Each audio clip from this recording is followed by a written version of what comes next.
बिस्मिल्लाहिर्रहमानिर्रहीम। हुज़ूर नबी अकरम सल्लल्लाहु अलैहि वआलिहि वसल्लम का इरशाद मुबारक है, मजालिस अमानत के साथ वाबस्ता है।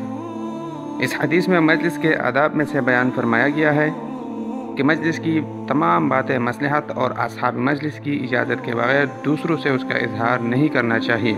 मौला अली क़ारी रहमतुल्लाह अलैह इस हदीस के ज़िमन में फरमाते हैं, किसी शख्स के लिए ये बात ज़ेबा नहीं कि जब किसी मजलिस में किसी के बारे में कोई बात हो तो वो उस बात को लोगों के सामने अफशा करता फिरे।